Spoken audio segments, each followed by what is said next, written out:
아이고, 예, 말씀하시죠. 예. 시작할 예. 먼저 그냥 인사, 소개 우리를 해야 되나? 뭐 어떻게 하실 게 낫겠어요? 그냥 하시고, 나중에. 예. 예. 오늘은 사회증권대부서 이정도 연구소의 한 지원자입니다. 저희 연구소는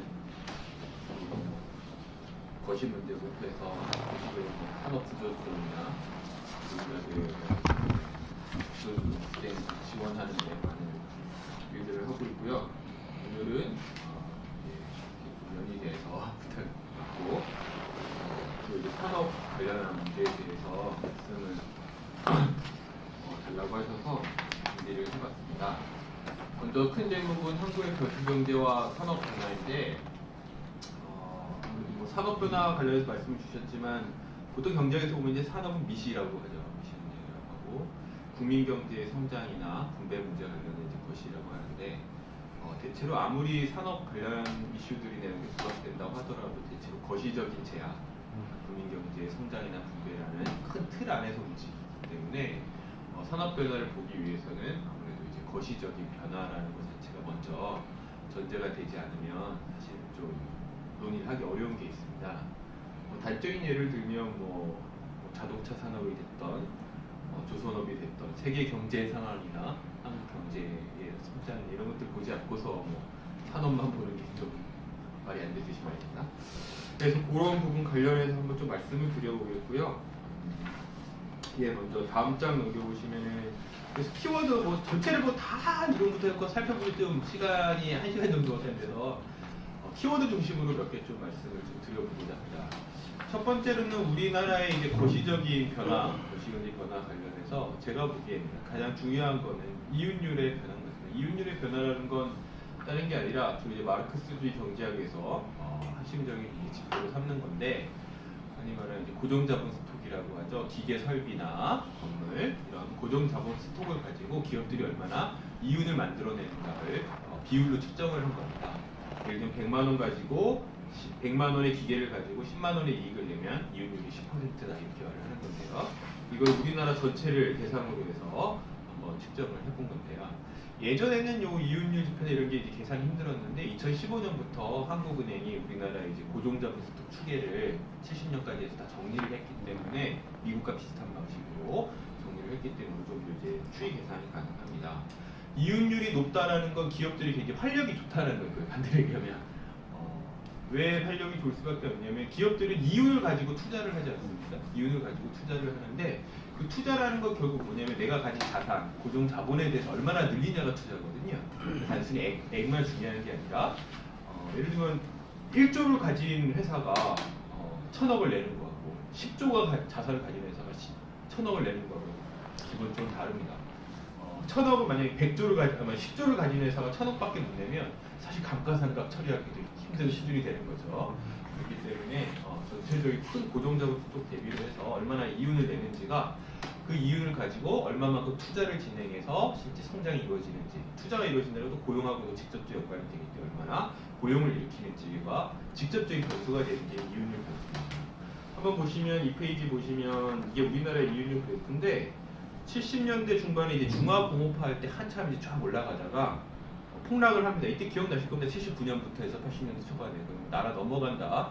실제 넘어갈 뻔했는데 미국이 도와주고 전두환이 쿠데타로 엎어갖고 다 그냥 짝 찍어 누르면서 이 정도 살아났는데 그 이후에 80년대 3조 호황이죠. 3조 호황을 적용해서 이제 쭉 이윤율이 조금 반전을 한 이후에 90년대부터 다시 이제 97년까지 80년대 정확히 말하면 89년부터 해서 97년까지 쭉 하락을 하게 됩니다. 그리고 나서 신자유주의 구조 2098년 이후에 신자유주의 구조 조정을 하면서 고정자본 중에 일종의 우리도 이제 경험을 하셨다시피 중복되거나 비효율적인 자본 스톡을 폐기하는 거죠. 아니면 외국에 팔아버리는 겁니다. 외국에 팔아서 그걸 효율성 있게 활용하도록 팔아버리거나 아예 그냥 고정자본을 매몰시키는 방식을 통해서 이윤율을 조금 하락세를 멈췄다가 2007년 세계 금융위기 이후 다시 하락세로 쭉 반전하는 게 우리나라의 큰 그림인데요. 이 그래프가 중요한 이유는 뭐냐면 이게 사실 미국 그래프하고 같이 겹쳐보면 상당히 다릅니다. 미국은 올라가는 국면들이 꽤 있어요. 예를 들면 2차 세계대전 전부터 시작해서 1930년, 40년대부터 시작해서 70년대 초까지 올라가죠.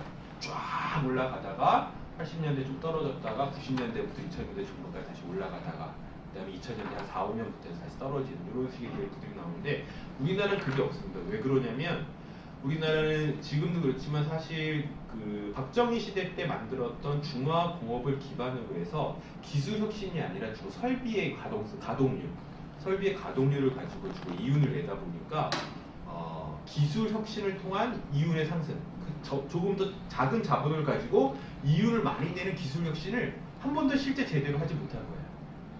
여기서 그나마 반등 요인, 이거 반등 요인도 대부분 첨단산, IT 첨단산업이라고 하는 반도체라든가 이런 것들이 끌어올리긴 하는데 우리나라 주력은 어쨌거나 중화공업 대체로 이 부분들인데 이 부분들 같은 경우는 70년대 만든 이후로 큰 기술 혁신이라는 건 사실 없는 겁니다. 대체로 다 추격 성장이죠. 뒤에서도 말씀드리겠지만 그렇다 보니까 우리나라는 미국과 비교해 보면은 기술의 변화라든가 어떤 전반적인 한번 구조 개혁이나 이런 걸 통해서 이윤율이 상승하는 부분은 한 번도 없었다는 게 지금까지 쭉 추이라고 보시면 됩니다. 그럼 앞으로 어떻게 될 거냐? 사실 지금까지 추이를 보면 올라가기 좀 힘들다라는 게 실제로 감이 드는 거, 내려갈 일만 남았다는 게 사실이에요. 두 번째로는 잠재 성장률의 하락이라고 볼 수 있는데, 잠재 성장률이라는 건 딴 게 아니라 완전 고용 상태, 실업이 없는 상태죠. 인플레이션을 일으키지 않는 정도의 실업만 존재하는 거의 뭐 완전 고용이라고 보통 얘기하는데 완전 고용 상태에서 경제가 얼마나 성장할 수 있는지 측정하는 건데요. 보시면은 옆에 왼쪽 그래프 보시면은 2016에서 20년은 2.8에서 2.9% 나오고 IMF는 좀 더 비관적인데 오른쪽 줄 IMF 보시면은 이렇게 2030년, 2020년대 이미 2% 초반대로 떨어져서 30년에 1%대로 2040년대는 뭐 1.2% 떨어진다는 건데 이걸 측정할 때마다 낮아져요.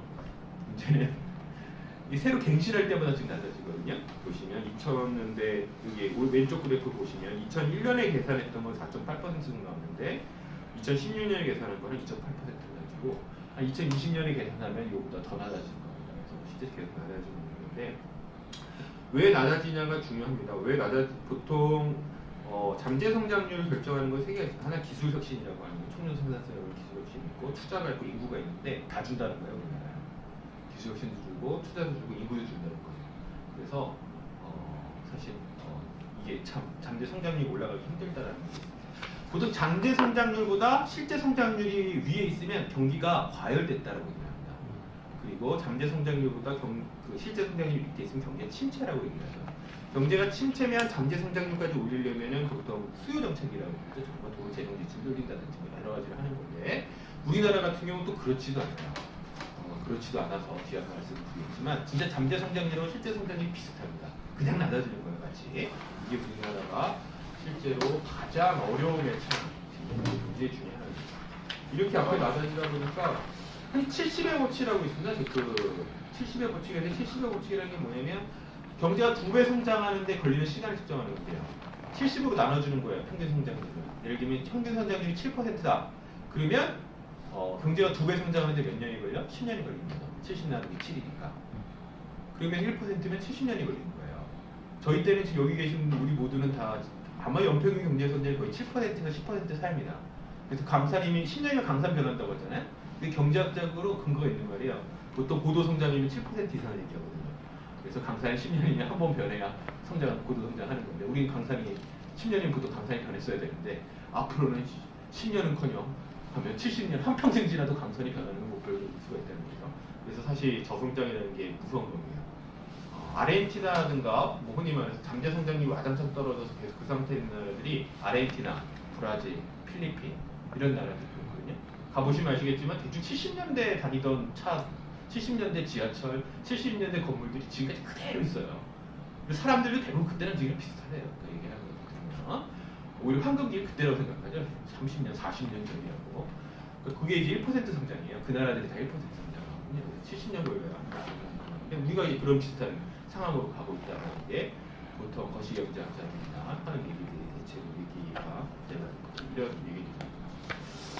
자, 세 번째 키워드로 보자면 미국 헤게모니의 위기를 얘기할 수가 있는데 이렇게 그쵸. 아까 잠깐 설명을 생략하긴 했지만 우리나라 경제가 80년대 선조후환 바탕으로도 고도 성장할 수 있었던 핵심 원인은 미국의 역수입 정책입니다. 사실 우리가 일본보다 더 잘 만들었겠습니까? 그 당시에. 우리 일본보다 잘 만들었다기보다는 일본 그 당시 미국이 일본하고 플라자 합의하면서 일본 엔화 가치가 엄청나게 뛰었죠. 엔화 가치 띄우고 동시에 우리나라에 대해서 굉장히 역수입 정책을 해서 수입을 많이 해줍니다. 정책적으로 수입을 해주게 되는데 그걸 바탕으로 고도 성장을 하다가 90년대 냉전이 끝나니까 무슨 역수입 정책이냐는 반공 밑장이다. 정말 이렇게 좀 격화돼갖고 야 이제 신자유주의 개혁해, 신자유주의 개혁하다 와장창 뭐 박살난 케이스. 근데 2000년대는 이제 금융세계화, 주로 이제 신자유주의 금융세계화라고 불리는 금융 중심의 축적에 우리나라도 적극적으로 동참을 하면서 성장을 했던 부분이 있는데 이 말씀을 드리는 이유는 우리나라 경제는 미국하고 뗄래야 뗄 수가 없다는 거예요. 어떤 점에서 보면 내조국은 아직도 식민지냐라는 말이 경제적으로는 사실 여전히 타당성이 있을 정도로 굉장히 미국의 영향을 많이 받고 미국 경제가 어떻게 됐느냐가 굉장히 중요한 부분입니다. 세계적으로도 마찬가지지만 자, 근데 미국 회계부에서는 이제 뭐 트럼프로 표시도 되지만 사실 트럼프 현상이라는 게 단순히 트럼프가 개또라이다, 또라이다 이게 중요한 게 아니라 트럼프가 상징하는 실제 경제 정책상 곤란함이 있다는 거예요. 트럼프라는 것들이 나타날 수밖에 없는. 뭐냐면 첫 번째로 보자면 우선은 그전에 잠깐만 보여드리면 미국 경제가 성장하는지에 대해서 좀 얘기가 많죠. 뭐 실업률이 낮아진다, 뭐 4차 산업혁명이다, 뭐 미국에는 뭐 거의 뭐 일자리가 부족하네 등등등 많이 많은데 이게 사실 착시 효과가 있습니다. 어떤 착시 효과가 있냐면 미국이 정말 성장한다는 게 뭐냐, 제대로 성장한다는 게 뭐냐에 대해 생각을 해봐야 되는데 아까 미국의 이윤율이 굉장히 높아질 때 말씀을 많이 드렸지만 미국의 이윤율이 높아질 때는 어쨌거나 재정 적자가 줄고 클린턴 때 재정 적자가 줍니다. 실제로 클린턴 때 재정 적자가 줄고 70년대까지 미국의 재정 적자가 거의 없었어요. 무역 적자도 없었죠. 미국 무역 흑자국이었죠. 90년대까지는 무역 흑자국이었는데 무역 흑자, 무역 수지와 재정 수지라는 것 자체가 일정 정도 미국의 상태를 표현해 주는데요. 미국의 상태를 표현해 주는데 이 양 그래프를 보시면 아시겠지만 미국은 2000년대, 10년대, 2010년대 쭉쭉 하다 2010년대 다시 쭉 계속 무역 적자 늘어나고 있어요. 트럼프 때 무역 적자 하면 무역 적자가 늘어나고 있고 왼쪽이 무역 적자입니다. 오른쪽 같은 경우 재정 적자인데 미국의 재정 적자도 보시면 이제 재정 적자의 누적치가 국가 부채죠. 국가 부채가 이제 그 실선으로 되어 있는 그래프인데 쭉 보시면 엄청나게 높아집니다. 트럼프 때도 어마어마하게 높아지고 있어요. 이유가 현재 감세 조치로 인해서 세입이 줄어들다 보니까 미국 경제 어마어마하게 늘어나고 있습니다.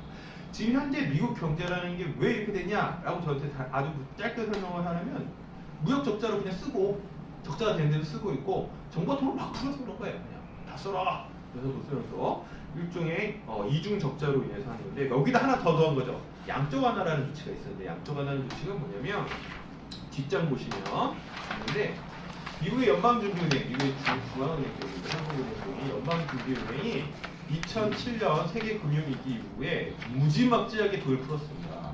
거의 4배 정도를 푼 건데요. 이게 이제 총 그래프 그게 통화량입니다. 미국이 이제 중앙은행이 발행한 통화인데 화폐인데요. 1조 달러가 안 되지 않습니까? 2009년까지 그러다가 지금 얼마니까 4조 달러가 넘었어요. 4조 달러가 넘었는데 4조 달러라는 건 4조도 4배는 거죠. 단 10년 사이에. 10년도 안 된 사이에 한 4배가 늘어난 겁니다. 이 정도가 그러니까 돈이 이 4배가 더 풀린 거예요. 사실 4배가 더 풀린 겁니다. 이 정도로 많이 늘었던 거예요. 국채를 사고 심지어 연방준비은행은 모기증권도 샀죠. 모기증권도 엄청 사면서 지금 미국에서 최고 부동산 임대업자가 누구냐? 예, 연방준비은행이죠. 따지자면 최고 임대사업자, 중앙은행 최대 임대사업자인 거예요. 모기증권의 어떻게 소유자다. 최종적으로 결국은 부채를 지고 있는 거기 때문에 채권 증세를 가지고 있는 거기 때문에 그 정도로 4배 정도 늘어날 겁니다. 정부 재정자 엄청 늘긴 하지 중앙은행이 엄청나게 돈을 풀지 하다 보니까 미국 경기가 안 살아가는 것도 이상한 거예요. 안 살아가는 것도 이상한 정도 다시 늘어나면서 활성화되는데 자 여기 중요한 게 있죠. 미국은 어떻게 가능할까요? 미국은 이렇게 우리나라가 만약에 통화되면 4배를 늘면 어떻게 될 거예요? 왜 하는 얘기 할 거예요? 누가 할 거예요? 화폐에다 지금 똥똥대서 5만 원권으로 저희 뭐 이렇게 도배하고 막 이럴 거예요. 4배 늘면. 근데 미국 같은 경우는 그렇게 안 됩니다. 예를 들어 우리나라 미국 재정적자 마찬가지 재정적자 마찬가지인데 일부 우리 진보 진영이나 개혁 진영 같은 경우 재정적자에 대해서 되게 쉽게 말하는 게 있는데 사실 재정적자 우리나라 같은 경우는 재정적자가 이러면 어차피 통화량이 증가합니다. 통화량이 증가하는데 그런 말씀이 없는데 자 미국하고 비교를 해보면 미국은 재정적자가 나고 무역적자가 나고 통화량이 이렇게 늘어도 유지되는 게 있어요. 달러가 세계화폐이기 때문이죠. 이걸 누가 다 사? 중기가 푸는 거예요. 이 돈의 상당 부분은 중국이 무역 적자된 거, 무역 흑자를 받은 거를 미국 금융시장이 재투자하기 때문이거든요. 우리나라 미국 지금 얼마 가지고 있죠? 중앙은행이 외환보유고를 가지고 있는 게 4천 달러예요. 사상 유례없죠. 가장 많죠. 중국보다 몇 배 많죠. 사우디 뭐 5.1달러부터 시작해서 일본도 마찬가지고 전 세계가 가장 안전한 자산으로 그나마 달러를 보유하고 있기 때문에 달러 자산을 보유하기 때문에 이 정도를 풀어도 되는 거예요. 전 세계가 다 사주니까. 그런데 우리나라 국채를 이렇게 발행해? 누가 사줘? 예, 우리나라 사줄 때 딱 하나밖에 없어요. 누가 사줄까요? 혹시 아세요? 예, 연금이죠. 연금밖에 없어요. 우리끼리 보증 서는 거야, 그냥. 우리끼리 보증 서는 거고 연금 말고 살 데가 없어요. 심지어 우리나라는 중앙은행도 국채를 보유하지 않아요. 우리나라 중앙은행의 핵심 자산은 국채가 아니라 일본 연방준비은행, 일본이랑 다 국채인데 우리나라의 한국은행의 핵심 자산은 미국 채권입니다. 400조 중에 350조가 미국 채권이에요. 그런 식으로 해요. 왜 그러냐면 우리나라는 국채를 많이 보유하게 되면 96년이 그런 사태가 발생했는데 통화 가치가 폭락을 해버려요. 못 믿는다는 거야. 그래서 국채 높아지면 이게 자산이 한국 자산이 은행 자산이 불안하다는 측면이 있기 때문에 사실 우리나라는 국채 대신에 의사자산을 선호해서 통화 안전성을 위해서 이렇게 보유합니다. 그래서 미국 경제 성장 같은 이런 건데 일본도 마찬가지예요. 일본에 대해서도 약간 착각인 착시가 효과가 있는데 일본은 2012년 아베 정부 전까지는 뭐였냐면 재정 지출을 늘려서 부채 비율 200%, 국가 부채 비율 200%를 늘려놓은 거죠. 정말 돈을 막 쓴 거예요. 근데 그 다음에 갑자기 일본 정부의 부채 비율 200%를 정해져 있는데 경제가 활성화 막 그리고 고용이 되고 막 입자가 부족하다라고 해서 야 경제 살아난다는 착시 효과가 있는데 아니에요. 누가 그 다음에 실제 경기 부양을 했냐면 일본 중앙은행이 있거든요. 일본 중앙은행이 민간이 가지고 있던 국채를 다시 일본 중앙은행이 현찰을 찬 거예요. 다. 일본시 양적 완화인데 일본은 국채를 다 발행했을 때 일본 정부가 재정할 때 국채를 엄청 발행하는 걸 대부분 민간 자본이 갖고 있었거든요. 민간 가게라든가 민간의 금융기관이 갖고 있었는데 그 금융기관이 갖고 있고 가게가 갖고 있던 일본 국채를 다 일본 은행이 샀습니다. 그래서 일본 은행의 통화량이 4배 된 거예요. 2012년부터 단기간에 4배가 이 효과예요. 현금이 엄청나게 늘거든요. 지금 금융자산을 다 사버려갖고 금융자산을 묶여있던 현금을 다 뿌려버린 거예요. 그러다 보니까 상당히 내수 경기가 활성화되면서 일본 경제가 엄청나게 부양되고 있는데 자 뒤에도 한 번 더 어떻게 되면 말씀드릴 게 있겠지만 문제는 그 다음에 일본 미국도 그렇고 일본도 그렇고 다 문제도 마찬가지인데 미국 같은 경우는 특히 문제는 뭐냐면 자 적자가 이렇게 되고 계속 이렇게 막 달러가 엄청나게 불어있어. 적자도 그렇고 불어있다는 거예요. 근데 이거를 해결을 안 하면 계속 이 상태를 유지 가능냐에 대해서 상당히 다 물음표가 있다는 거죠. 왜냐면 채권을 상환 일이 돌아오는 거거든요. 갚아야 돼. 세금은 결국은 갚아야 돼. 걔가 어느 정도 못 갚으면 뭐 해야 되는 거예요? 상환 양기를 하거나 또 다른 부채를 발행해야 되는 거예요. 이게 계속 늘면 이게 되냐는 거예요. 왜냐면 이게 2010년부터 지금까지 비정상 대책이 너무 급속하게 빨리 늘어 많이 늘었고 어마어마하게 많이 늘다 보니까 이거를 해결하는 건 보통 출구 전략이라고 합니다. 출구 전략이라 하면 출구 전략을 하면 미국 연방준비은행이 국채를 다시 팔아야 돼요. 갖고 있는. 그걸 민간이 사야 돼. 그리고 모기증권 아까 말했어 어마어마한 모기증권을 들고 있는데 이 모기증권을 팔아야 되는데 그 모기증권을 민간이 사야 되는 거예요. 근데 민간이 그럴 돈이 있냐는 거예요. 이 부분을 살 만큼. 살 사람이 없는데 뿌리면 어떻게 됩니까? 폭락을 하죠. 가격이 폭락을 하면서 연방준비은행의 자산이 부실화돼요. 그러면 미국이 흔히 말하는 달러가 위기에 빠지는 겁니다. 이 달러의 위기, 즉 재정적자, 이중적자가 감당 안 되는 상태에서 지금 출구 전략을 해야 되는데 출구 전략을 잘못해서 달러 가치가 폭락하는 상태가 흔히 말하는 미국의 최종 어떻게 보면 가장 심각한 위기가 될 거라는 거고 이 문제를 해결하기 위해서 원래 짰던 계획이 뭐냐면 플랜 B가 TPP예요. 이게 오바마 정부가 그래서 상당히 사실은 전략적으로 생각 때문에 아시아를 복귀라고 하죠. 동아시아를 복귀라고 해서 이 국채를 사줄 때가 누가 있냐 우리 거를 팔아야 되는데 결국은 일본, 호주, 우리나라 성장하는 나라들, 아시아 국가, 캐나다 이런 나라에서 여기서 사줘야 된다. 유럽 뭐 지들도 지금 무슨 중요하고 하니까 여기서 사줘야 되니까 여기를 자유무역지대로 해서 무역을 활성화하면서 일종의 무역 적자를 이쪽에서 흡수시키자는 거예요. 국채를 얘네들이 사기 위해서. 중국은 내가 그냥 거의 뭔데 다 하는 것 같고 올라치고 그러니까. 그래서 TPP를 하려고 했는데 트럼프가 돼갖고 다 때려 부신 거예요 지금. 차! 그래서 다 때려 치우고 갑자기 중국하고 무역 전쟁을 하는 거예요. 이게 이제 플랜 B에서 플랜 C로 간다고 하는 건데 플랜 C는 뭐냐면 원래 오바마가 정패했다가 뺀게 뭐냐면 무역 전쟁이었거든요. 무역 적자를 강제로 줄이는 거예요. 통화가치 플레잡처럼. 플레잡처럼 줄인다는 거거든요. 플레잡처럼 해서 통화가치를 위안화로 절상시켜서 해결한다는 건데 자 플라자 합의 이후에 일본이 붕괴를 합니다. 그러면 이걸 하면은 중국이 붕괴하면 어쩌자는 거야. 중국이 다 던지면 망한 거죠. 빵이라는 거죠. 그냥 같이 빵 하는 거라는 거예요. 그래서 지금 트럼프 전략에 대해서 그 흔히 말 미국의 어떤 그런 진지한 부르주아들이 지배 계급들이 걱정하는 게 이 자식이 지금 같이 망하자는 거야 이런 거. 이게 플랜 C냐 플랜 D냐 이제 뭐 그러면서 얘기를 하고 있는데 어쨌건 그래서 미국 내에서 민주당이나 주로 이제 걔 압력, 정치적인 우려를 하는 압력 중에 플랜 B로 다시 가야 된다. 그래서 다시 TPP 얘기 나오고 이런 거예요. TPP 얘기 나오고 그런 맥락들이 있습니다. 근데 이게 잘 안 될 것 같다는 게 문제라서 전체적으로 보면 이렇습니다. 그래서 여기까지가 이제 전체적인 생각이에요. 우리나라 같은 경우는 이윤율에 어떻게 보면 기술 혁신이라는 게 상당히 중화공업화 이후에는 딱히 없었다는 거예요. 그걸 이제 지금 오픈하는 뭐 그런 결단적인 없는 가운데서 잠재 성장률, 투자와 어떤 인구, 기술 혁신 모두가 떨어지면서 잠재 성장률은 굉장히 저하되고 있고 우리의 핵심인 미국 같은 경우는 미국도 상당히 사실 세계 경제의 리스크가 굉장히 크고 이걸 헤어나기 위한 출구 전략에 대한 사실상 답이 아직까지 정확히 잘 안 보이는 상황에서 무역 전쟁하고 막 좌충우돌하고 있는 거라고 합니다.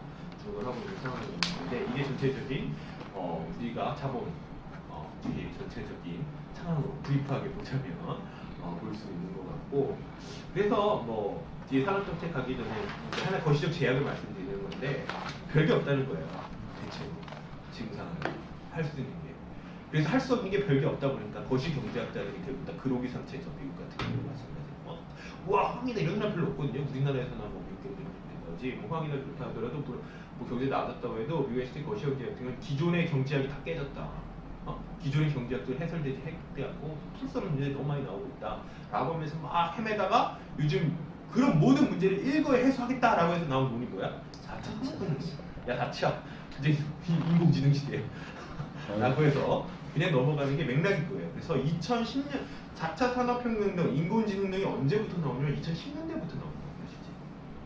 그러니까 그 전에 이미 인터넷 기술이 우리나라의 일본 기술에 따라잡기가 대부분 다 끝난 게 그래서 우리나라 같은 경우는 LNG선 관련해서 완전 일본 기술 넘어섰다라고 평가한 게 2001년쯤 되거든요.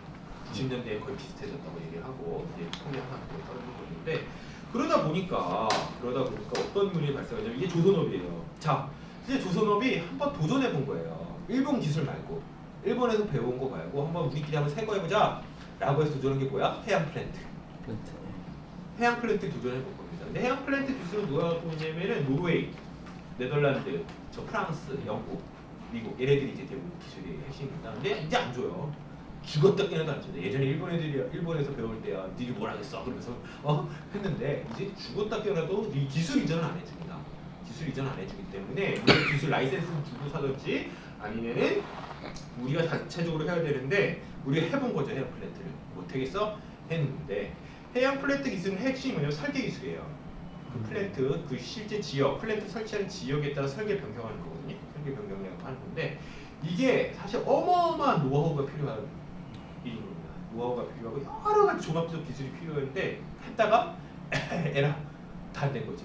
그래서 실제 건설비가 어마어마하게 투자 들어가고 실제 에라도 나고 막 그래서 막 물어주는 돈도 들어나면서 지금 조선업이 몇 년째, 4년째 지금 이러고 있는 거예요.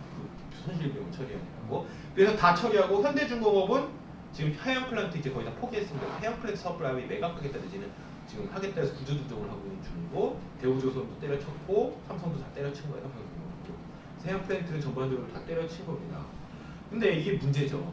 뭐냐면 자 그럼 다시 LNG 선하고 VLCC는 대형 벙커선이니 대형 뭐 그런 컨테이너선 뭐 이제 그런 것들이거든요. 예전에 하던 것들 다시 하는 건데 이 기술선이라는 건 이미 끝이에요. 여기가 끝이에요. 여기가 끝.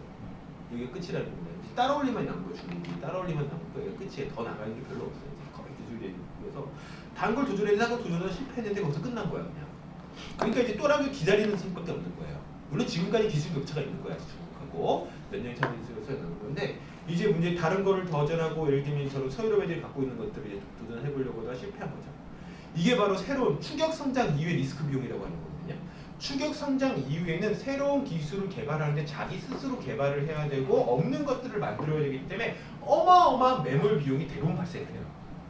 선진국들은 그런 매몰 비용들 때문에 그런 중진국만큼 성장률이 안 되는 거예요. 왜 선진국은 2% 성장을 하고 개도국은 7% 성장을 할 수 있냐? 선진국 개도국은 추격 성장을 하기 때문에 검증된 기술을 하기 때문에 이런 매몰 비용이 없거든요. 근데 선진국들이 이런 매몰 비용이 매번 발생돼요. R&D 하면 100개 하면 하나 99개 다 치우고 이런 거잖아요.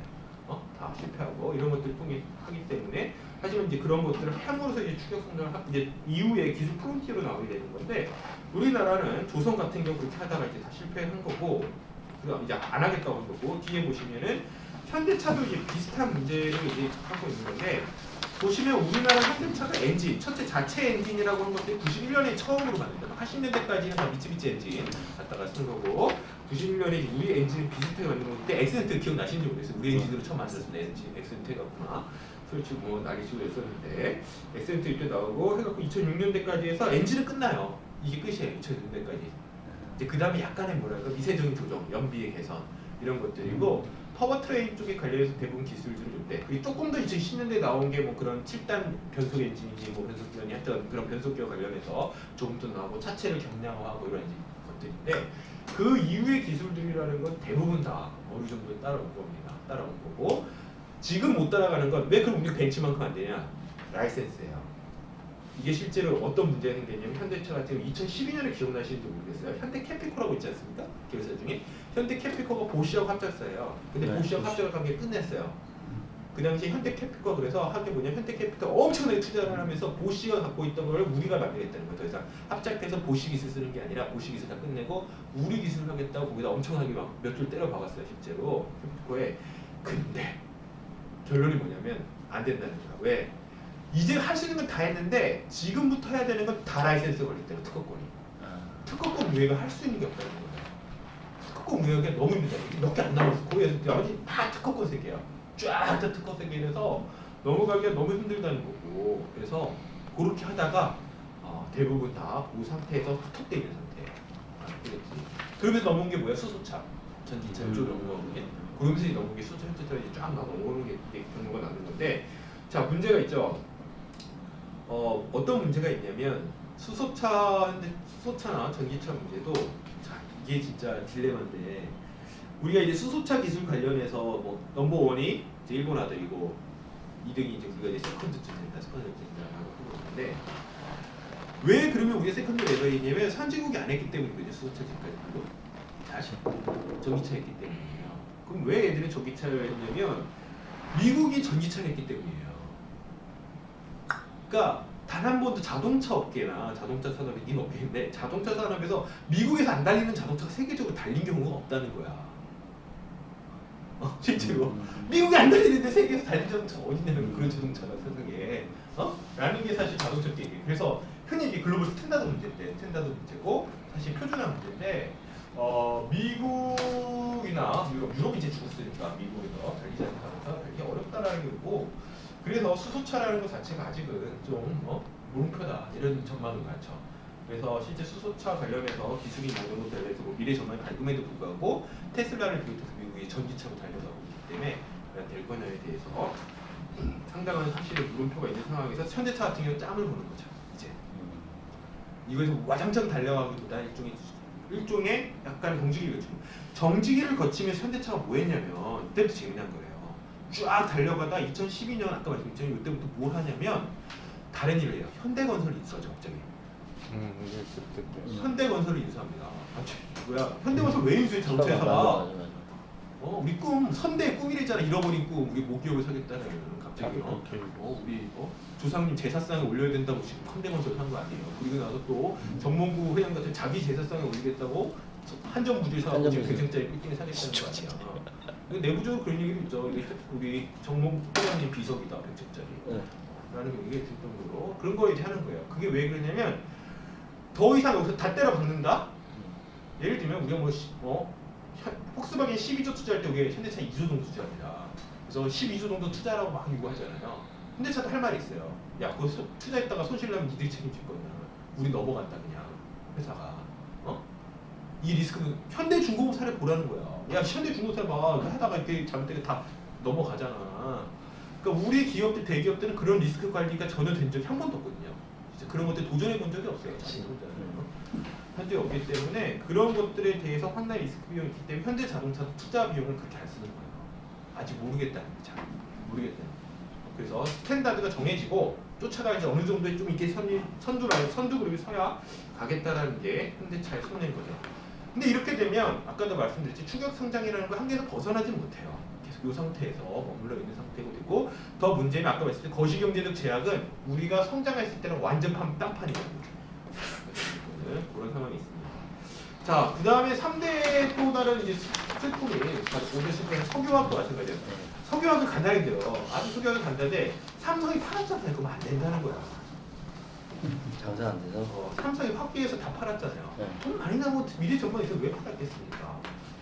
삼성의 화학계 회사들이 다 팔았는데 삼성의 화학계 회사들이 적자나는 기업 아니에요. 여기 보시면 하나토탈 예전에 삼성 종합화학인가 삼성 석유화학인가 그거였죠.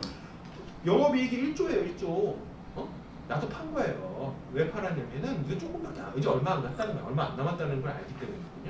왜 얼마 남았냐면 석유화학은 아주 석유 초고부가 가치 소재든지 진짜 초고부가 소재든지 아니면 설비입니다. 설비. 기본적으로 설비하고 그 설비의 운영 능력이에요. 운영 능력이 석유화학의 핵심인데 이거는 중국 애들도 이제 한다는 거죠. 점점. 중국 애들이 그럼 왜 우리나라 이렇게 됐냐? 중국 애들이 아직 그걸 못 쫓아왔어요. 그리고 너무 과잉 중복 투자하면서 조선하고 비슷한데 구조조정 중이거든요. 밭대 가서 구조조정하는 중, 고도한이라 구조조정한이라고 이 틈새에 걸쳐서 우리나라 석유화학들이 엄청나게 지금 돈을 버는 거예요.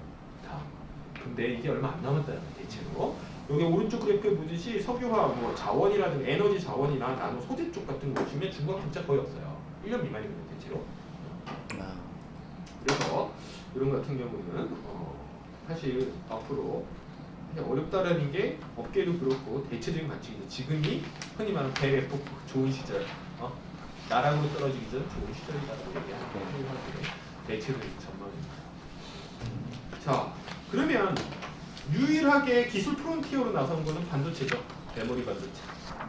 메모리죠. SI에서 어떤 설계 쪽 말고 메모리 반도체 쪽인데요. 메모리 반도체는 제가 보기엔 유일하게 그런 기술 한계선을 뚫고 우리가 이제 넘버원이 돼서 뭐 삼성 같은 초격차 사회에서 이제 그런 거 이제 썰을 풀기 시작하는 거죠. 그리고 실제로 그렇다고 해요. 메모리 쪽 실제로 그렇다고 하고 삼성전자만이 실제 투자액을 보시면 유일하게 세계 탑레벨 안에 들어갑니다. 현대차는 그 아까 보실 때 폭스바겐의 6분의 1밖에 안 돼요. R&D 비용이. 그런데 삼성전자는 IT 업종의 넘버 3 안에 들죠. 얼마 차이 안 나요. 미국 애들하고 비교해서 얼마 차이 안 나고 인텔과 비교해봐도 어쨌거나 점유율을 보면 메모리를 거의 다 점유 과점했기 때문에 올라가고 영업이익도 어마어마하고 뭐 이런 것들이 되는 거죠. 자, 근데 문제가 있죠. 이 반도체, 이게 삼성전자와 반도체 안에서 딱 살고 있는데 이게 어떤 리스크가 있냐면 아까도 보셨듯이 중화학공업도 나머지는 다 이제 사실 추격성장의 한계선에 딱 걸렸단 말이에요. 삼성전자만 뚫파했어. 그럼 앞으로 일은 뭘까요? 삼성전자의 포션이 더 커지는 거예요. 문제에서 계속. 얘네가 돈 벌 거예요. 계속 커지는 거예요. 지금도 거의 30대 재벌 중 절반 아닙니까? 진짜 절반 차지하는 거 이제 70% 된다는 거예요. 그럼 나쁘면 어떻게 되냐? 노키아랑 비슷하죠. 핀란드의 노키아랑 비슷하게 되겠죠.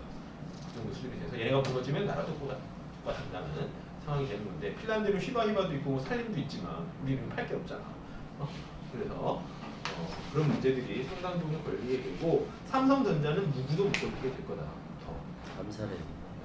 근데 예를 들면 이재용을 저가 죽친다고 예를 들면 뭘 죽친다고 해서 이 문제 해결되지 않아요.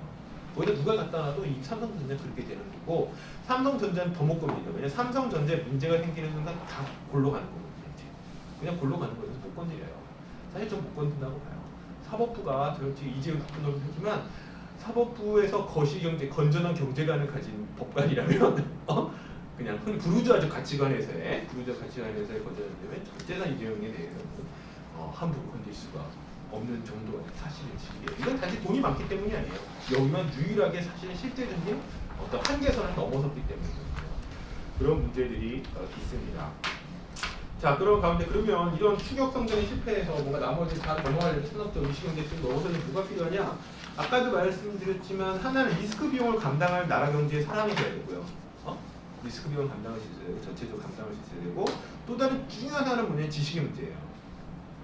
일본도 그렇고 유럽도 그렇고 기본적으로 기술 선진국에 나선다는 거 뭐냐면 남의 나라 가서 배우는 게 아니거든요. 자기가 어느 정도의 노하우라든가 기술 축적을 한다는 거예요. 거기에 상징의 핵심이 뭐냐면 연구대학이에요. 대체로. 누가 그러는데 일본에서 같은 경우 2000년대 들어서 노벨상 그러니까 아시아에서 유일하게 물리학상이라든가 화학상, 의학상 수상자가 나오는 게 일본인데 일본하고 우리나라 뭐 경쟁이 뭐 전쟁 우리 없었지 뭐 하지만 사실 상대가 안 되는 게 일본은 예를 들면 일본은 국내 그 대학 교수의 90% 이상이 국내 박사죠. 그렇죠. 이 노벨상 받는 사람도 유학생이 아니에요. 국내 박사예요. 우리나라는 전체 이공계 대학 여기 보시면은 거의 70%가 외국 박사고 심지어는 사회과학도 다 외국 박사잖아요. 맞아요. 뭐가 됐던 저 하와이 대학이 됐던 저 어디 뭐 하와이 주립 사립대가 됐던 막 저 어디 뭐 듣도 보던 사람이 대학이 됐던 미국 가서 공부하는 게 일반적이고 그렇게 하고 있죠. 뭔 뜻이냐면 배워온다는 뜻이에요. 지금. 거기 가서 연구하고 배우는 거예요. 배우는 거. 심지어 군대도 마찬가지로 다 그런 식이라는 거죠. 그래서 추격 성장이 아니라 독자적인 어떤 그 다 프론트로 나려면 지식이 민족 경제에서 이 내에서 국가 내에서의 어떤 축적이라는 게 필요한데 그게 없다는 거예요. 우리나라는 완전 식민화된 거기 때문에 대학 자체가 이미 연구대학이 이루어졌기 때문에 그게 거의 불가능하다는 거죠. 한동안 불가능하다는 얘기예요. 배우지 않으면 안 되는 거예요. 배우지 않으면 안 되는 거니까 이렇게 된 상황인 거죠. 우리나라에서 유일하게 자급자족이 되는 학문이 두 개가 있어요. 뭘까요? 두 개. 국문학. 예? 국문학. 아, 그렇죠. 인문학 빼고 인문학 인문학 빼고. 법학하고 의학이에요. 법학하고 의학만 유학 안 가죠. 왜 그럴까요? 라이센스가 있어서 면허제도 있대. 그래서 그런 예측들이 있을 정도로 그렇게 되는 건데, 그래서 이게 심각합니다. 그래서 이렇게 됐을 경우 어떤 문제가 생기냐면 흔히 이제 뭐 아주 약간은 뭐랄까 좀 뭐 순소리 같이 하자면은 우리나라의 전체적인 어떤 뭐 좀 관점에서 경제적 관점에서 보자면 흔히 말하는 서울대 폐지론이라든가 이런 게 그렇게 뭐랄까 적당한 소리는 아니라는 거예요. 그러니까 우리나라의 실패는 뭐냐면 보통 이렇게 얘기해요. 추격성장 국가에서 가장 중요한 게 뭐냐? 대중교육이라는 거예요. 많은 사람이 대학에 가는 거예요. 많은 사람이 대학에 가서 많은 사람들이 배울 수 있게 되는 거지. 더 많은 사람들이 배워보고 더 많은 사람들이 중간 정도의 지식을 갖추는 게 추격성장에서 제일 중요해요. 근데 프론티어로 가게 되면 이게 달라져요. 엘리트 교육이 훨씬 중요해져요. 되는 돈 밀어줘야 돼. 누구나 다 새로운 걸 개발할 수는 없다는 거야, 실제. 라는 것들이고, 그래서 대부분 다 미국 같은 경우는 아이비리그라는 데에서 보통 아이비리그라는 데서 일본은 도쿄대라든가 일본에 몇 개 대학 있죠, 한 4-5개 대학이 실제 그런 역할을 하고 있고, 프랑스도 흔히 말하는 뭐 대학이니 뭐 어떤 엘리트 교육들이 있고, 독일도 마찬가지로 대부분 다 상당히 있습니다. 근데 이제 우리나라 같은 여기도 방금 굉장히죠. 왜냐면 학력이 발전이 어떤 기술에 대한 숙련이나 기술에 대한 발전이 게 아니라 이렇게 차별로 이어지니까 학력 차별이니까 위계 세우는 거잖아요. 우리나라 대학 기술은. 흔히 말하는 지식의 축적이나 어떤 지식의 어떤 분업 구조가 지식을 분업하는 게 아니라 일종의 위계 구조가 되다 보니까 상당한 대중적인 저항감인데 사실 이것도 또 공멸이 됩니다. 그래서 아이들을 다 집어치우고 그냥 똑같이 n분의 1로 하향평준화하자는 것도 사실 현재 상황에서 보면 다분되지 못하는 상황이라는 게 현재 우리나라 상황입니다. 이런 가운데서 사회적 세 번째로 서비스업 얘기가 있는데 서비스업 선진화 얘기 많이 하죠. 특히 이제 민주정이나 개혁진영 같은 경우는 제조업에 대해서 약간 뭐랄까 박정희 유물이라고 생각하는 유산이라고 생각하는 경향이 상당히 있다 보니까 제조업 천시 경향이 없지 않아 있는데 이건 좀 이상한 얘기입니다. 왜냐면 서비스업은 죽었다 깨어나도 제조업 생산성을 못 따라가요. 왜냐하면 서비스업은 기계를 넣는다고 생산성이 안 올라가거든요. 제조업은 기계를 넣으면 생산성이 올라가죠. 서비스업은 안 올라가기 때문에 서비스업 중에 유일하게 부가가치가 올라가는 거 두 개밖에 없어요. 세 개 있네요. 금융, 부동산, 그 다음에 의료. 세 개야, 세 개. 금융하고 부동산이 어차피 같이 이전이니까 그렇다 치고 의료 우리 할까요? 우리 다 같이 모든 사람들이 다 우리나라 국민들이 모두 아프면 부가가치가 올라가겠네. 그죠? 실제 그런 식이 되는 거기 때문에 별로 이렇게 공익적이지 못하죠. 그래서 서비스 상품의 사치제로 되거나 서비스 상품이 고부가치 하는 게 별게 아니에요. 서비스 상품을 사치제하는 거거든요. 사치제하거나 투기화 부동산에 보자. 굉장히 금융이라는 것도 투기화해버리면 올라가겠죠. 올라가긴 하겠지만 그 공익적 목적은 아니고 실제로 지속 가능하지도 않다라는 겁니다. 그런데 제조업에서 아까 말씀드렸듯이 이게 노력한다고 되는 문제가 아니다 보니까 지금 그냥 계속 이걸 끌어가는 거예요. 이걸 하려고 서비스업. 유혹이 미치거든요. 계속 이런 얘기 나오고 재벌들도 그렇고 이런 얘기를 이제 하니까 문재인 정부도 이제 또 슬슬 이제 서비스업이 뭐 핀테크 쪽 이런 것들 이제 슬슬 만지기 시작하자마자 그러는 거죠. 그리고 그래서 뭐 아까 여기 공통에서 말씀드린 왼쪽 그래프에 서비스업 내 어떤 노동 생산성은 뭐 사실 제조업하고 사실 다 대부분 다 비교되지 않습니다. 문화 뭐 기타 서비스 이런 것들은 대부분 다 사치제거든요. 교육이나 보건 뭐 이런 것들 보시면 도시매 운수 이런 거 보시면 상당히 납니다. 자, 또 다른 이제 자영업이 있죠. 서비스업 선진화의 핵심 뭐냐면 서비스 자영업 구조조정이에요. 사실은. 자영업 뭐라는 얘기냐? 자영업이 이렇게 많아서 서비스업이 생산성이 올라갈 수는 없죠. 죽었다 깨도 안 됩니다. 그래서 대부분의 주류 경제학자들 같은 경우 서비스업 선진화에 같이 전제되는 게 뭐냐면 자영업 구조조정이에요.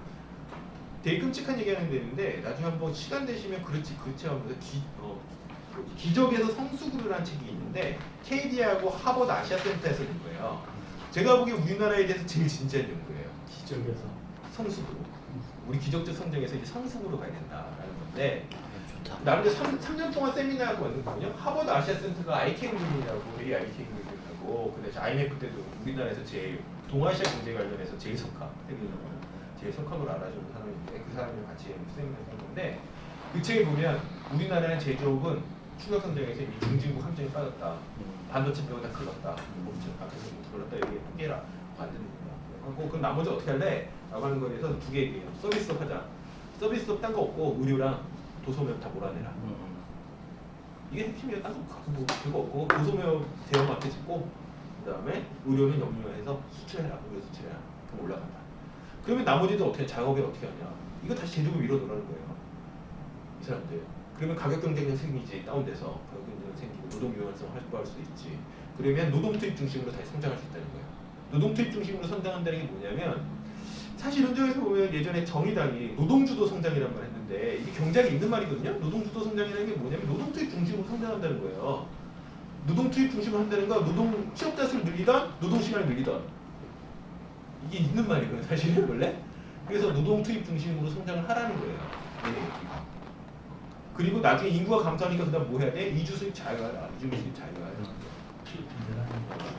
그렇게 가면 된다라는 거 우리나라 아직 간단하게 그렇게 가면 된다. 성장 5% 걔네 계산했어요. 5% 됐죠. 근데 이게 농담처럼 하는 얘기가 아니라 실제 그거밖에 없다는 게 얘들이 답이에요. 솔루션이 얘네 답. 때문에 할 때 없다 답을 하는 거예요. 이렇게 가면서 이렇게 얘들이 답이라는 거예요. 그 얘기를 하는 거죠. 서비스 선진화는 결국 그 얘기하고 친화적일 수밖에 없어요. 산업적 네 번째는 뭐 잘 아시다시피 수직 계열화가 있습니다. 뭐 우리나라 같은 경우는 워낙 재벌이 금융부터 AS까지 다 하지 않습니까? 사상 유의 없는 현대차처럼 철강부터 물류를 거쳐서 애프터 서비스까지 하는 기업은 세계적으로 150년간 딱 현대차밖에 없었대요. 자동차가. 철강까지 하는 업소는 너희들이 처음이다. 금융까지 금융까지. 그 다음에 전자도 마찬가지예요. 생명 보험부터 시작을 하고 반도체, 조립, 그다음 물류도 하죠. 삼성도 삼성전자 물류도 하고 AS 얼마 전에 정규 직항에 삼성 서비스가 다 하는 것도 삼성 토탈 패키지 한기업 전체적으로 다 하는 거예요. 수직 계열화는 우리나라 이 수직 계열화에 대해서 그래서 세계적으로 보면 상반된 관점이 있어요. 하나는 너무하다. 이게 경쟁력 저하의 원인이다. 다 전문화해야지 라는 얘기가 있는가 하면 다른 사람은 뭐냐면 이게 우리나라 기업의 유일한 힘이라고 얘기하는 사람이 있어요. 사실 기술력이 너희가 뛰어나냐 뭐가 뛰어나냐 이 수직 계열을 통해서 수직 계열을 하게 되면 어떤 장점이 있냐면 한 번 위기가 오면 엄청나게 리스크가 크죠. 전체가 다 망하니까. 그런데 반대로 위기가 오지 않을 때는 이게 제일 효율적이라는 거예요. 주문 오도 내릴 필요 없지. 거래 비용 줄이지. 그 다음에 주목구구식으로 다 생산할 수 있지. 때리면 되잖아. 그래서 그 다음에 중간에 마진들 물류라든지 중간 마진들이 상당하기 때문에 그런 것들 다 내부하는 거죠. 내부할 수 있기 때문에 상당한 힘이다라고 얘기를 하기도 하는데 하여튼 뭐 이런 식이 됐기 때문에 우리나라 같은 경우는 산업적으로 굉장히 수직 계열화되어 있고 이 문제가 다음 기회에 산업적 중소기업 문제가 해결된다. 중소기업 문제가 어떻게 해결되냐면 이 수직 계열화의 핵심이 뭐냐면 중소기업이 살 여지가 없다는 거예요. 제도에서. 이 수직 계열에 대한 핵심 이 기업들이 다 뭐냐면 거기에 골간이 핵심들이에요. 현대자동차 우리 제조업 중소기업 사업 살려 자동차 구소 있다고 하더라도 가야. 왜? 세제 때문에.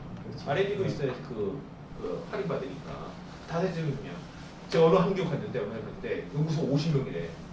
가봤어. 앉아 있는 사람이 5명이야. 45명 어디 갔냐 그랬더니 저기 현장에 가 있대. 뭐 하냐? 라인 타는데요. 이런 거야. 생산 연구직이고. 타이틀만이지 타이틀만. 사실은 그런 게 대부분이에요. 그래서 이 두 사례도 있는데 제가 실제 지금 여기 구조조정 사업장들인데 지금 회사 지금 대책세분 사업장들인데 일본 기술 100개 와서 다 노동집약점 공정 일본 기술. 그러니까 현대차가 할 수 없는 일본 기술들 갖고 하거나 현대차가 할 수 있는데 노동집약적 공정이기 때문에 아웃소싱한 것들. 그 다음에 80년대, 90년대 기술을 못 따라가요. 2000년대 기술을 못 따라가는데 그냥 그 상태로 계속 남아있는 잔존 기술. 굳이 대기업이 할 필요가 없는 새로운 기술이 아니라서 이런 것들이에요. 대체로. 우리나라 중소기업 중에 전자, 자동차 다 통틀어서 일반 기계 다 통틀어서 원점 재벌하고 거래하지 않고 자기가 직접 거래하는 애들 진짜 수백 공만큼 적어요. 기술 탈취 이런 거 뉴스가 되는 이유가 있어요. 드물기 때문이에요. 진짜 드물어요.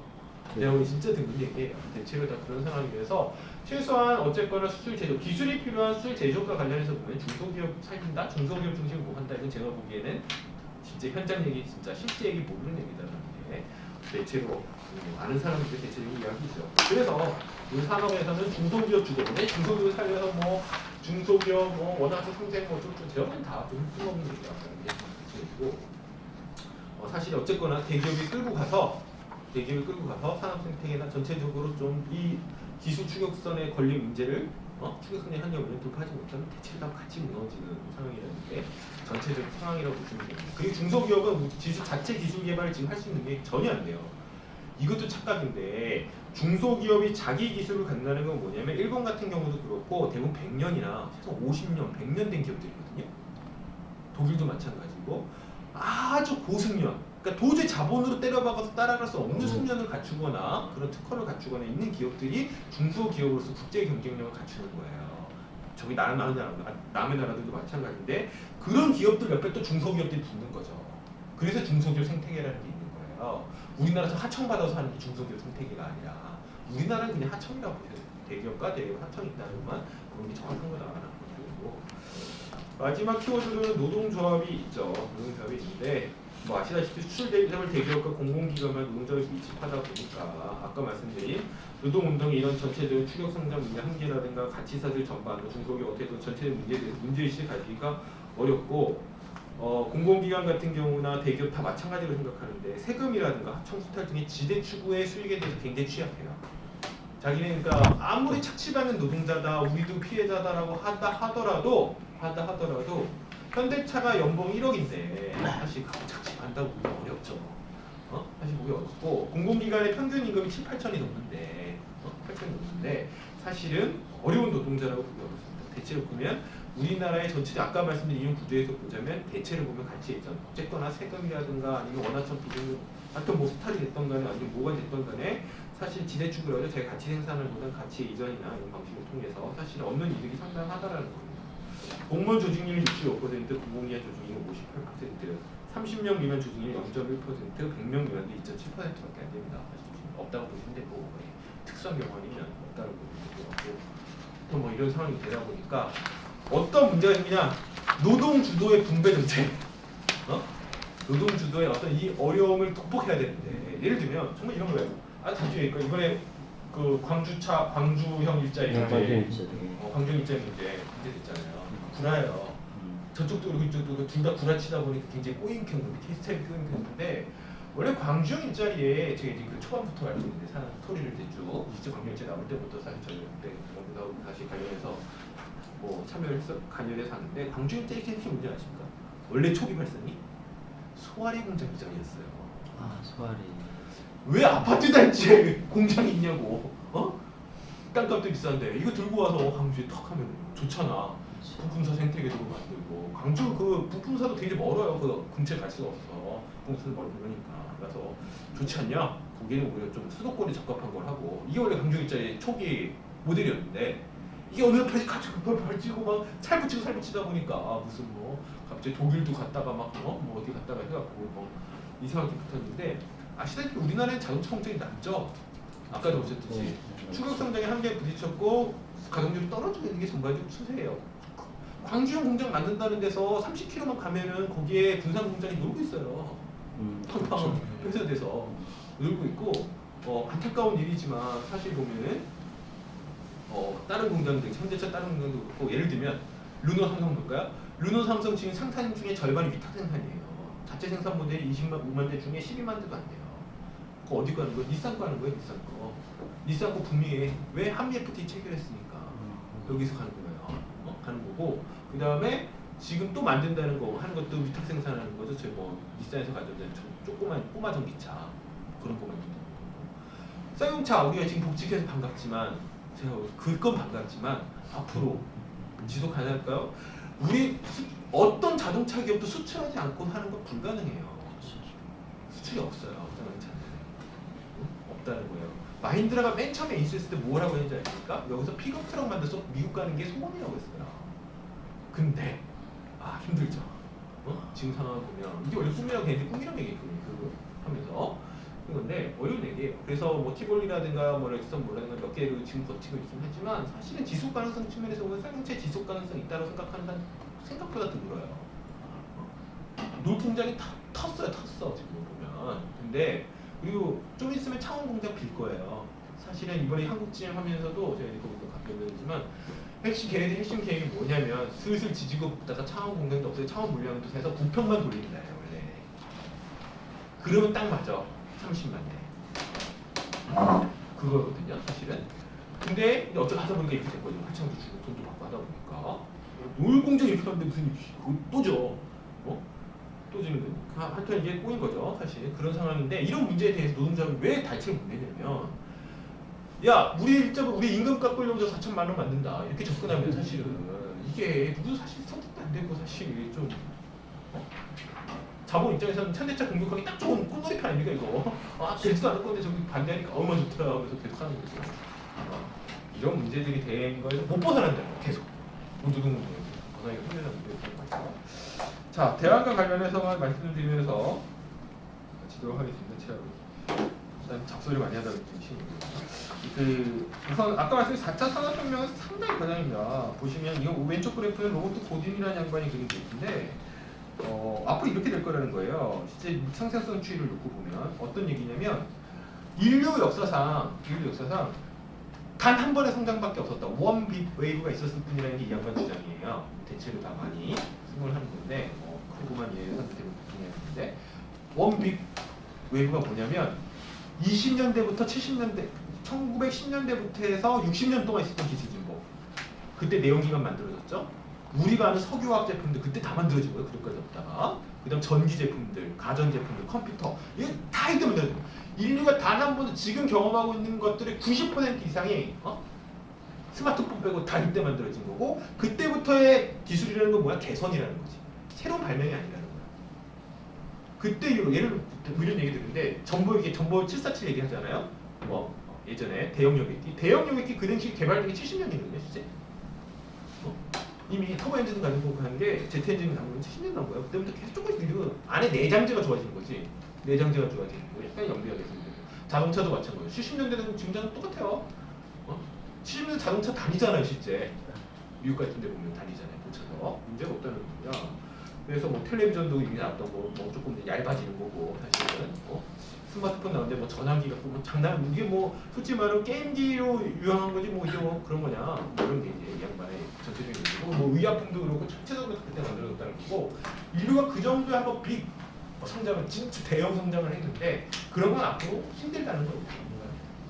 4차 산업혁명 얘기하는데 노동 생산성 추이 뒤에 오른쪽 보면 노동 생산성이나 총요소 생산성 TFP라는 게 아까 말한 기술 혁신의 총력인데 제2차 4차 산업혁명이 이 얘기되는 시점이 제일 낮다는 거예요. 지금 보면 역대급으로 산업혁명이라고 하면 노동 생산성이 당연히 높아지는 거죠.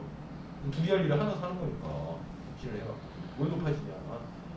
노동 집약적 공정 그대로 다 남아있고 일부 그냥 상징적인 걸로 하는 거 남는 게 얘기고 실제 노동 생산성 높잖아요. 보시면 그건 실제로도 봐도 돼요. 4차 산업혁명의 기수 얘기하는 게 구글 아닙니까? 구글 수입의 70%가 뭐냐? 광고예요. 구글 검색 독점해갖고 서버 독점한 다음에 구글로 가서 검색하면 검색이 안 되니까 다 가는 거 보다가 이제 광고 달아가지고 쓰는 어떤 거거든요. 그게 그러니까 단 한 번도 인류가 선도 기업이 광고로 먹고 산 기업이 없잖아. 자기가 만들어서 하는 거지. 애플도 마찬가지로 대부분 다 라이센스 수입이 어마어마하다는 거야. 사실 그래서 특허권이라든가 어떻게 보면 지대로 먹고 사는 거지. 뭐 그런 게 아니다라는 거지. 오른쪽은 4차 산업혁명의 어떤 상징적인 곤종으로 얘기하면 아디다스 독일 공장입니다. 아디다스 독일 공장은 실제로 200명 정도가 근무하는데요. 근데 원래 이 공장이 실제로 인도네시아나 이런 데 방글라데시에 세워지면 3,000명 이상이 신발을 만들어야 사이즈 200명이 한다는데 비밀이 있어요. 어떤 비밀이 있냐면 실제 아디다스 독일 공장에서 만드는 거는 이 한번 나중에 주문해 보세요. 얼마짜리냐면 신발이 200만 원 넘어요. 주문 제작형이거든요. 주문 제작용 소량.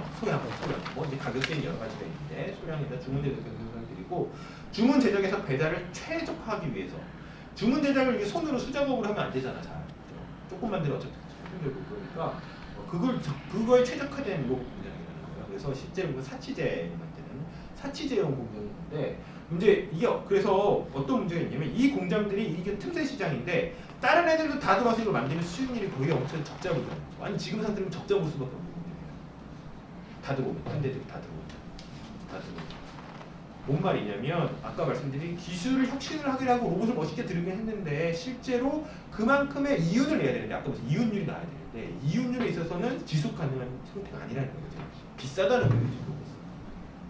그리고 그만큼 영리하지 못하다는 거예요. 사실 아직까지도. 그래서 현재 4차 산업혁명 관련해서 뭐 앞으로 어떻게 될지 모르겠습니다만 당분간 노동 생산성의 비약적 발전이 없는 이상 산업혁명은 두 가지예요. 이거 하나 첫 번째 노동 생산성의 비약적 상승, 두 번째 대중 소비입니다. 무조건 소비가 들어야 돼요. 만약에 노동 생산성이 비약적으로 늘었는데 소비가 안 되면 어떻게 될까요? 공장이 노는 거예요. 그렇잖아요. 한 명이 2개 만들던 거 10개 만들었는데 소비가 10배, 5배 안 늘어나면은 노는 거예요. 그냥 공장이 노는 거예요. 그런 상태에서. 그래서 산업혁명이 아니거든요. 이건. 산업혁명이라고 하면 그러니까 생산성의 증가와 소비의 증가가 동시에 일어날 수 있는 체계를 산업혁명이라고 얘기한다는 거예요. 그래서 뭐 하다 산업혁명을 하는 사람들이 이제 기본소득 하자는 얘기를 하는 거죠. 그래서 야 이건 도대체 안 될 것 같으니까 N분의 1로 그냥 하자는 건데 모르겠습니다. 뭐 기본소득이 여러 가지 진보적인 측면도 있긴 하지만 최소한 4차 산업혁명 관점에서 얘기하는 기본소득이라는 건 19세기 빈민법하고 똑같아요. 소비기금 주자는 거예요. 그냥 어차피 국산에서 소비기금 하기에는 소비기금 주자는 게 거의 이쪽에 얘기하는 자, 이런 점에서 대한사회는 가능할까? 제가 이제 쭉 얘기했던 게 주로 이제 막스주의적 관점에서 많이 얘기한 건데 막스주의적 관점에 따르면 이런 두 양계급의 관계, 뭔가 어떻게 보면 이윤율에 어떻게 보면 회복 불가능한 저하, 어떤 우리나라 같은 경우도 추격 성장의 한계, 중증 판정이라고 불리는 뭔가 넘어설 수 없는 그런 자본주의적 성장의 한계치 같은 경우에서 결국 뭔가 사회를 바꿔야 된다, 사회 변화의 큰 축을 변화를 시켜야 된다라는 게 대책인데 방향 보면 두 가지가 있는 거죠. 하나는 이윤율의 경제를 능력에 따른 건 필요에 따른 분배로 바꿀 수 있습니다. 그러니까 이윤이 안 나니까 이윤이 안 나는데 자꾸 이윤을 쥐어짜라 하니까 문제가 되는 거야. 그럼 이윤에 의해서 경제가 조직되는 게 아니라 우리 스스로가 경제의 어떤 생산에 따른 조직을 할 수 있냐 여부가 그 다음 얘기겠다. 두 번째, 그러려면 시장에 의한 조직화가 아니라 시장이라면 결국 이윤의 상품 매매 차익이니까요. 협동조합이나 평에 의해서 어떤 생산을 조직할 수 있냐. 그럴 능력이 되냐 노동자들이. 생산하는 사람들이 시장만큼의 역량을 있는. 흔히 시장은 경제를 그렇게 하는 거죠. 정보 전달자라고 가격에 의한 정보 전달자고 시장이라는 가격에 의한 정보 전달. 가격이 비싸다는 건 뭐야? 여기 필요하다는 거. 자원을 이쪽에 배분해야 된다. 자원 얼로케이션 해야 된다. 자원을 배분하고 누가 무엇을 필요한지 정보를 전달하는 게 뭐야? 가격 체계, 시장에 의한 가격에 의한 정보 전달 체계라고 하는데 그런 게 아니라 이윤율 경제가 아니니까 그런 것들이 아니라 노동자들이 스스로 협동조합을 통해서 어떤 자주적인 경험을 통해서 그 시장을 대신한 생산의 조직을 할 수 있느냐, 그런 능력이 되냐, 이게 이제 마르크스에 의한 대한세계 구성이었습니다. 제가 보기엔 어렵더라도 이런 식으로 갈 수 있는 방향으로 조금이라도 사회를 움직여 나가는 게 유일한 방향 대안 아니겠냐라는 생각이고요. 그러려면 노동운동의 전환가 필요한 것 같습니다. 임금 격차를 축소하고 대한사회의 집단 구성, 사회 집단 구성할 수 있습니다. 노동자 이거 뭘 하려면 집단이 돼야 될 거 아니야. 귀족이 돼서는 못하죠. 귀족이 돼서는 할 수 없고 경찰들도 집단적인 어떤 계급적 집단이 될 수 있냐, 또한 경영, 기술, 관리 능력을 집단적으로 배가했습니다. 사실 이게 우리나라 노동운동에서 제일 부족한 부분인데 첫 번째도 상당히 심각하게 부족하지만 두 번째도 심각하게 부족합니다. 왜냐면 우리나라의 노동운동의 전통적인 전투적 조합주의로 불리는 우리나라 노동운동의 특성이 뭐냐면 노동 해방이에요. 정말 일은 가능한 안 하고 임금은 많이 받고 어떻게 보면은 질긴 놈이 승리한다. 배짱 있게 싸움부터. 그러니까 경영에 참여하거나 어떤 뭐 지식을 추구하거나 기술을 추구하거나 관리해서 생산을 조직하는 능력을 노동자 스스로가 배양하는 것 자체를 오히려 거부하죠. 상당 부분 거부하는 것들이 있어서 이런 것들 좀 변화가 필요합니다. 지식권과 노동권의 전환도 사실 필요합니다. 대중교육의 배타적이었는 전문교육이 가능해야 되고 우리나라 대중교육은 이제 완성 수준이죠. 더 이상 뭐 대학을 더 많이 가야 될 필요는 없을 것 같고요. 그 다음에 노동하면 교육받고 교육받으면 노동할 수 있는 사회를 만들 수 있는 그런 게 안 되면 발전시킬 수가 없습니다. 이런 문제가 가능하냐라는 게 아주 큰 틀에서의 문제일 걸로 보이고 단면의 과제는 제가 보기에는 하나는 정부 차원에서는 상당히 어떻게 보면 이론적인 근거가 없는 소득주도 성장을 상태에서 포용적 성장을 기다리는 것 자체를 최소한의 어떻게 보면 부르주아적 합리성을 좀 갖추는 문제를 생각을 해볼 필요가 있다라는 얘기입니다.